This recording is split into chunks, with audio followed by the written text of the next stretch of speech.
Hello बच्चों, आज हम पढ़ेंगे टाइप्स ऑफ केमिकल रिएक्शंस, रासायनिक अभिक्रियाओं के प्रकार। अभी ये कुछ अलग अलग बुक्स में अलग अलग टाइप से डिफाइन होती हैं, किसी में 5 टाइप्स होते हैं, किसी में 6 टाइप्स होते हैं। हम इसमें सारे टाइप्स को देखते हैं कि किस किस तरीके से होते हैं। तो फर्स्ट होता है कॉम्बिनेशन और एडिशन रिएक्शंस, इसे हिंदी में बोलते हैं संयोजन या योगात्मक अभिक्रियाएँ। अब जैसे नाम से पता चल रहा है कॉम्बिनेशन और एडिशन, यानी कि इसमें जुड़ेंगे और कंबाइन होंगे, एक साथ मिल जाएंगे। तो अब क्या मिलते हैं, क्या कंबाइन होते हैं, क्या जुड़ते हैं, देखते हैं।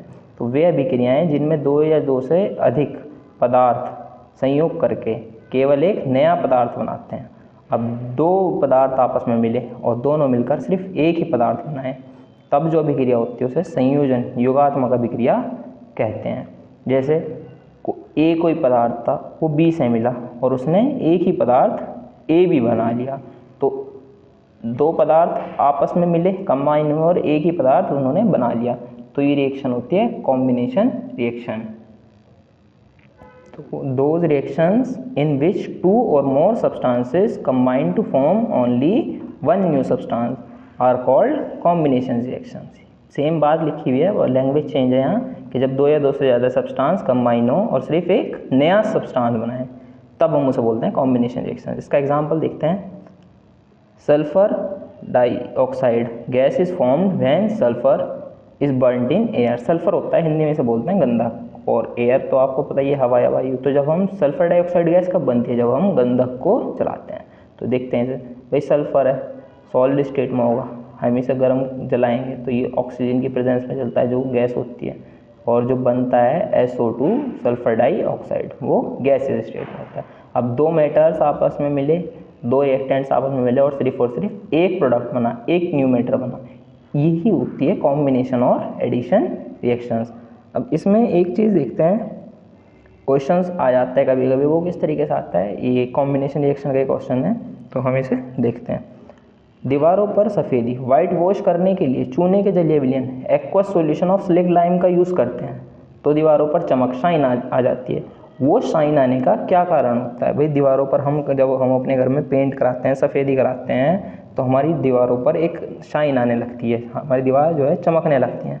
वो चमक किस वजह से आती है वो देखते हैं। तो होता क्या है, हम कैल्शियम ऑक्साइड क्विक लाइम में वाटर मिलाते हैं, पानी मिलाते हैं, तो होता क्या है, वो कैल्शियम हाइड्रोक्साइड स्लेक्ड लाइम बनाता है, CaOH का होल्ड वाइज। इसे बुझा चूना भी कहते हैं और इसे बिन बुझा चूना कहते हैं। अब देखो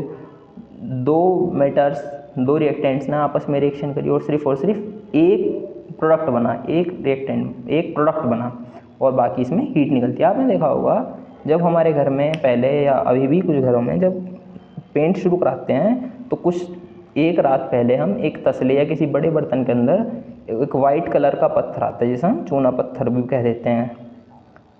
ये बिना बुझे चूना ही होता है, कैल्शियम ऑक्साइड, चूना पत्थर नहीं कहते। उसमें हम पानी डालकर रात भर के लिए छोड़ देते हैं। अब हम देखते हैं जैसे हम उसमें पानी डालते हैं, वो बिना गर्म हुए ही उसमें से बुलबुले एफरबेंस हमें सुनाई देने लगती हैं, एफरबेंस निकलते दिखाई देने लगते हैं। तो होता क्या है, उसमें से बहुत हीट निकलती है और जब नया सब्सटेंस बनता है वो कैल्शियम हाइड्रोक्साइड होता है, वो स्लेक्ड लाइम होता है, बुझा हुआ चूना। अब उस बुझे हुए चूने का यूज़ उस कैल्शियम हाइड्रोक्साइड का यूज़ जब हम करते हैं दीवारों पर, तो हम पेंट करते हैं। तो अब कुछ होता क्या है कि शुरू में तो चमक नहीं आती, 2-3 दिन बाद वो एयर में प्रेजेंट कार्बन डाइऑक्साइड से रिएक्शन करते हैं और कैल्शियम कार्बोनेट बनाते हैं, और ये वाटर लिक्विड कुछ उसमें से पानी जैसा निकलने लगता है। दीवारों पर चमक आने का कारण है कैल्शियम कार्बोनेट की जो थिन लेयर होती है। अब ये तो हुआ आपका एडिशन रिएक्शन के ऊपर, कॉम्बिनेशन रिएक्शन ये अलग है। तो दीवारों पर चमक आने का कारण है कैल्शियम कार्बोनेट की जो ये थिन लेयर बनती है, कैल्शियम कार्बोनेट है, इसकी जो थिन लेयर बनती है वो उसकी वजह से दीवारों पर चमक आती है। कॉम्बिनेशन रिएक्शन का एक एग्जांपल और देखते हैं। हाइड्रोजन गैस और क्लोरीन गैस जब आपस में रिएक्शन करती हैं तो ये हाइड्रोजन क्लोराइड गैस बनाती हैं। अब कई बच्चे को HCl एसिड के बारे में पता होता है, लेकिन HCl गैस भी होती है। तो ये यहाँ हाइड्रोक्लोरिक गैस है, हाइड्रोक्लोरिक गैस है यहाँ। नेक्स्ट देखते हैं डिस्प्लेसमेंट और सब्स्टिट्यूशन रिएक्शन, से हिंदी में कहते हैं विस्थापन और प्रतिस्थापन अभिक्रियाएं। अब नाम से पता चल रहा है डिस्प्लेसमेंट यानी एक मैटर हटेगा, एक मैटर डिस्प्लेस होगा और दूसरा मैटर आकर उस पर उसकी जगह ऐड हो जाएगा।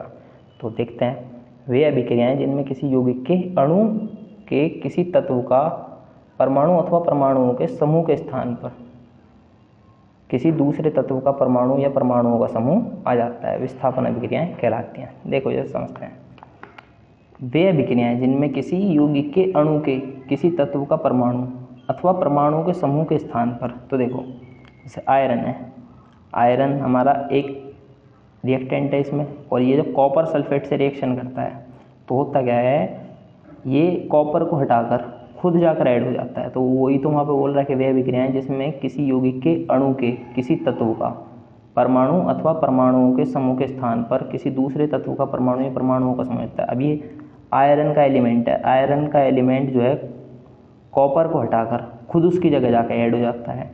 तो मतलब इसने इसे डिस्प्लेस कर दिया और क्या बना लिया, फेरस सल्फेट बना लिया। लाइट ग्रीन कलर का ही होता है, ये डार्क ब्लू कलर का होता है, और कॉपर को वहाँ से डिस्प्लेस कर दिया, कॉपर को बाहर निकाल दिया। तो जो इसने कॉपर को डिस्प्लेस किया है, कॉपर को बाहर निकाला है, तो ये होता है डिस्प्लेसमेंट, इसने इसे डिस्प्लेस कर दिया। तब ये रिएक्शन जो होती है इसे बोलते हैं हम डिस्प्लेसमेंट और सब्स्टिट्यूशन रिएक्शन, प्रतिस्थापन या विस्थापन अभिक्रिया। तो अब इसे दूसरी लैंग्वेज में देख लेते हैं। Those reaction in which an atom or group of atom of one element in the molecule of a compound is replaced by an atom or group of atoms of some other elements are called displacement reaction। कुल मिला के हमारी एक ही बात आती है, कोई भी एलिमेंट किसी कंपाउंड से किसी दूसरे एलिमेंट को हटाकर खुद उसकी जगह जाकर जुड़ जाए, खुद उसकी जगह जाकर जुड़ जाए, तब हम उस रिएक्शन को क्या कहते हैं, डिस्प्लेसमेंट रिएक्शन। अब एक और देख लेते हैं, जैसे C2H5Br, ये एथिल ब्रोमाइड है। ये जब KOH पोटेशियम अल्कोहल से रिएक्शन करता है तो इसमें होता क्या है, ये पोटेशियम को तो हटा देता है, ये एथिल ग्रुप खुद यहाँ जाकर जुड़ जाता है इसकी जगह। तो देखो C2H5OH KBr, ये एथिल अल्कोहल बन गई यहाँ पर हमारी, तो इसने इसे डिस्प्लेस कर दिया और ये एथिल अल्कोहल बन गई। नेक्स्ट देखते हैं डबल डिस्प्लेसमेंट और डबल डिकम्पोजिशन रिएक्शंस, हिंदी में बोलते हैं द्विविस्थापन या उभय अपघटन अभिक्रियाएं। ऊपर वाली में डिस्प्लेसमेंट हो रहा था, यानी कोई भी एलिमेंट किसी दूसरे कंपाउंड से किसी एलिमेंट को हटाकर खुद उसकी जगह जाकर जुड़ रहा था। इसमें क्या होगा, इसमें एक्सचेंज करेंगे एलिमेंट एक दूसरे को, यानी एक की जगह अगर जुड़ जाएगा और वो दूसरे की जगह जाकर वहाँ पर ऐड हो जाएगा। तो जिन अभिक्रियाओं में यौगिकों के आयनों अथवा अन्य घटकों की अदला बदली होती है, या तो आयन्स एक्सचेंज हो या फिर कोई एलिमेंट एक्सचेंज करें एक दूसरे को, तब वो जो रिएक्शन होती है उसे उभय अपघटन अभिक्रिया कहते हैं। तो the reaction in which ions और other components of compound are exchange, वे रिएक्शंस जिसमें आयंस या फिर उसके बाकी के कंपोनेंट्स किसी कंपाउंड के एक्सचेंज हो, तब हम उसे बोलते हैं डबल डीकम्पोजिशन रिएक्शन।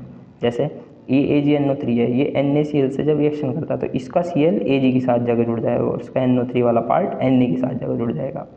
अब हुआ क्यों, Cl ही क्यों जाकर जुड़ा, क्योंकि Ag जो है वो पॉजिटिव पार्ट होता है, तो पॉजिटिव के साथ इसका नेगेटिव आकर जुड़ेगा, और Na जो है इसमें ये पॉजिटिव पार्ट होता है तो इसका नेगेटिव इसके साथ जाकर जुड़ेगा।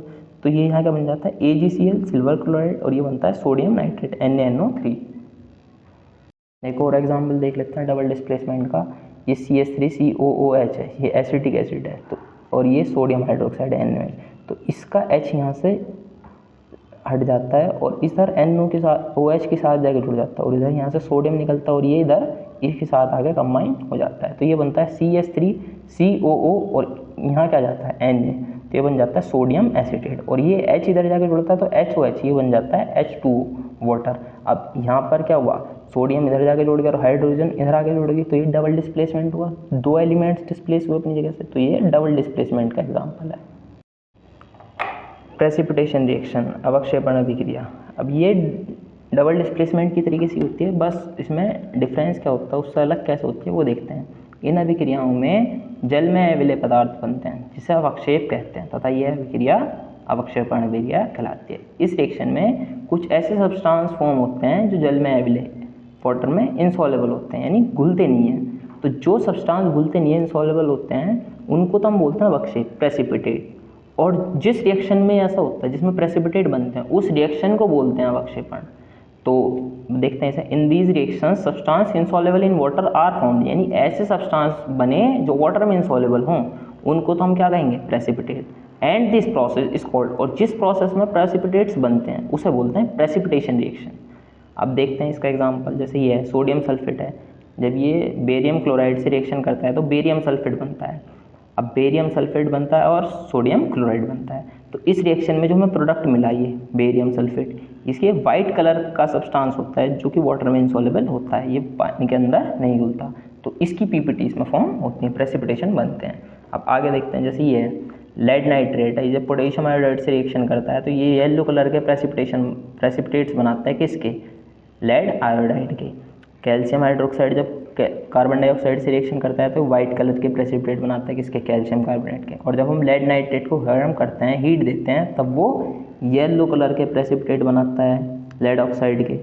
और जब हम ये रिएक्शन कराते हैं, आयरन रिएक्शन करता है कॉपर सल्फेट से, तब ये ग्रीन कलर के बनते हैं, फेरस सल्फेट के ग्रीन कलर के प्रेसिपिटेट बनते हैं। तो जितने प्रेसिपिटेट आपके 10th में आने वाली रिएक्शन है प्रेसिपिटेशन के ऊपर की, वो लगभग सारी लिख दी गई है।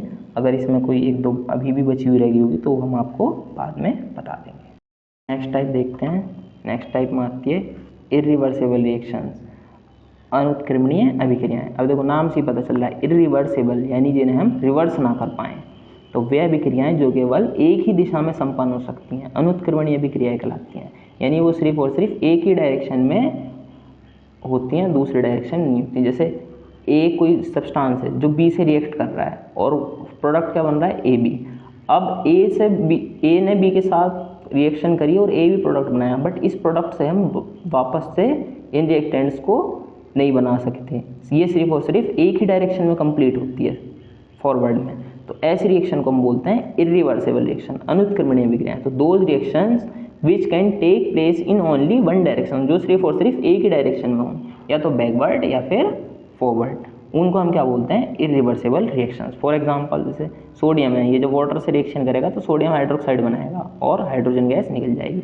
ये सिर्फ और सिर्फ एक ही डायरेक्शन में पॉसिबल रिएक्शन है, सिर्फ फॉरवर्ड में ही होगी। इसी तरीके से सोडियम क्लोराइड, ये जब सिल्वर नाइट्रेट से रिएक्शन करेगा तो सिल्वर क्लोराइड बनाएगा और NaNO3 यानी सोडियम नाइट्रेट बनाएगा, ये भी एक ही डायरेक्शन में पॉसिबल है। नेक्स्ट देखते हैं, जैसे ये टिन क्लोराइड है, ये जब फेरिक क्लोराइड से रिएक्शन करता है तो ये टिन क्लोराइड बनाता है। अब आप सोच रहे होंगे यहाँ भी एसेंशियल 2 है, यहाँ एसेंशियल 4 कैसे हो गया। टिन जो है वो दो तरीके की बैलेंसी शो करता है, एक तो +2 और एक +4। बैलेंसी क्या होती हैं आपने 9th में पढ़े होंगे, तो ये दो तरीके की यहाँ पर बैलेंसी शो कर रहा है, यहाँ +2 बैलेंसी और यहाँ +4 बैलेंसी है। और ये यहाँ क्या बनाता है, फेरस क्लोराइड। अब आप यहाँ देखो, ये भी तो आयरन भी तो यहाँ पर +3 बैलेंसी शो कर रहा है और यहाँ पर +2 बैलेंसी शो कर रहा है, तो हमें बैलेंसी इससे इसकी ज़्यादा कुछ लेना, ये मैंने सिर्फ आपको समझाने के लिए बता दिया जिससे आप यहाँ कन्फ्यूज़ ना हो। तो ये रिएक्शन सिर्फ एक ही डायरेक्शन में पॉसिबल है, इसलिए इसे हम इरिवर्सिबल रिएक्शन, अनुत्क्रमणीय अभिक्रिया कहते हैं, जो वापस रिवर्स नहीं हो सकती।